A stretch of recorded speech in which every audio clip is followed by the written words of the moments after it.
Who exactly is God? And why is Krishna that God? First, we have to know the definition of God. One who has 6 kinds of opulences in full to an unlimited degree: wisdom, beauty, fame, power, wealth, and renunciation. Such a person is called God. If you know such a person who has these opulences in full, then you know who is God. Otherwise, you are living in darkness. The Vedic scriptures are the oldest known to man, and the only scriptures that completely describe God, His history, His qualities, description, how He creates and maintains, and so on. That God is Lord Sri Krishna. Does God have a form? Some people believe that God is formless, and thus cannot be seen. Does it make any sense to follow someone who has never been seen and who will never be seen? You have a form, I have a form, even the plants and animals have a form. And if God can give us a form, then why can't He take a form for Himself? Are we greater than God? How can we have something, namely a form, that God doesn't have? God is all-powerful, and so He can do anything, including having a form. God is all-merciful, and to prove that, He takes birth among us, to live, eat, and play with us. God is all-loving, and to prove that, He satisfies all our desires, including our wish to see Him. People say that God is great, but unfortunately they do not know how great God actually is.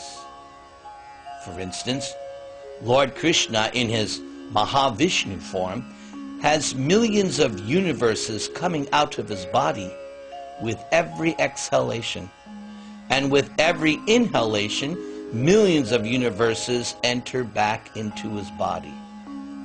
There are trillions of planets, all with living beings, and the highest planet in the material creation is called Satyaloka, where one single day is 8.64 billion Earth years, and the lifespan of the living beings on Satyaloka is trillions of years.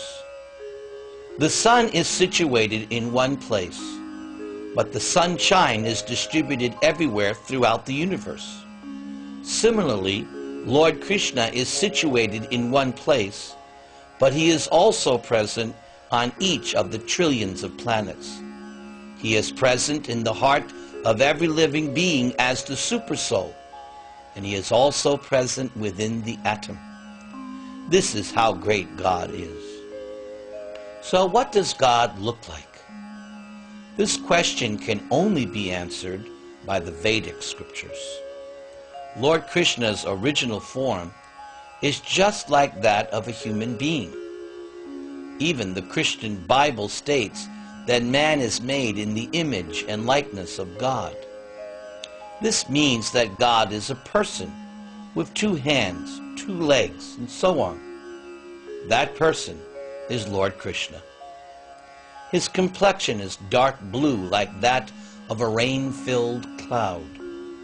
His eyes are like the lotus petal. He is ever youthful. He's full of bliss, and his beauty excels thousands of cupids. He likes to play the flute. He wears a peacock feather in his crown. He wears the Kaustuba gem around his neck, and he wears yellow garments. The next question is, can God be worshipped in an image form? For millions of years, humans have been worshiping God in an image form. So why is it all of a sudden it's wrong to worship God in an image form? God has been creating humans who worship him in the image form for millions of years. Is God a fool? God created the rules for humans to follow at the time of creation billions of years ago, and not just a few thousand years ago. The Vedic knowledge is passed down from Lord Vishnu, who was an incarnation of Krishna, at the time of creation to Lord Brahma, the first living created being. Then Brahma passed it down to his children, and so on in disciplic succession, down to the most recent prophet of God, namely Srila Prabhupada, the founder Acharya of ISKCON.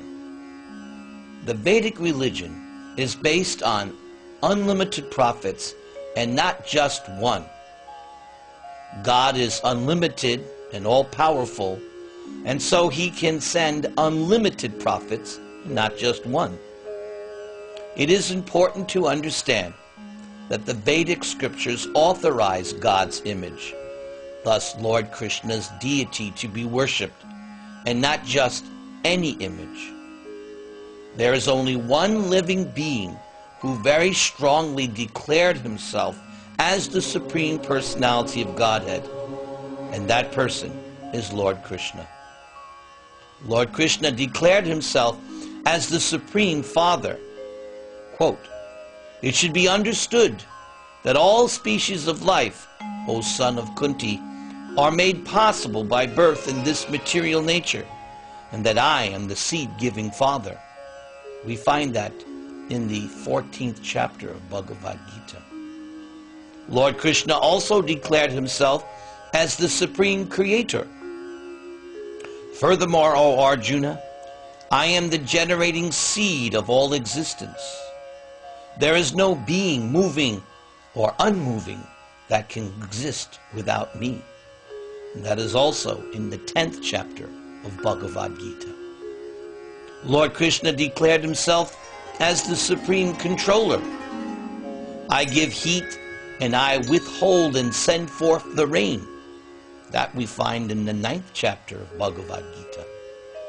Then he says, with a single fragment of myself I pervade and support this entire universe. That is found in the 10th chapter of Bhagavad Gita. Lord Krishna declared himself as the Supreme Maintainer. I enter into each planet, and by my energy they stay in orbit. That's in the 15th chapter. Lord Krishna is omnipresent, meaning that he is present everywhere. I am the super soul, O Arjuna, seated in the hearts of all living entities. I am the beginning, the middle, and end of all beings. That is found in chapter 10. Lord Krishna is omnipotent, meaning that he is the greatest. There is no truth beyond me. Everything rests upon me as pearls are strung on a thread. That we find in chapter 7. Lord Krishna is omniscient, meaning he knows past, present, and future. O Arjuna, I know everything that has happened in the past, all that is happening at present, and all things that are yet to come. I also know all living entities. And that is in the 7th chapter. Many, many births both you and I have passed. I can remember all of them, but you cannot. That was in chapter 4. Lord Krishna declared himself as the only God.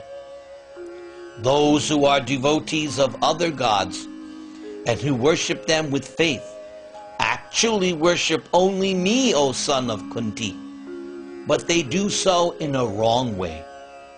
I am the only enjoyer and master of all sacrifices. Therefore, those who do not recognize my true transcendental nature fall down. 9th chapter.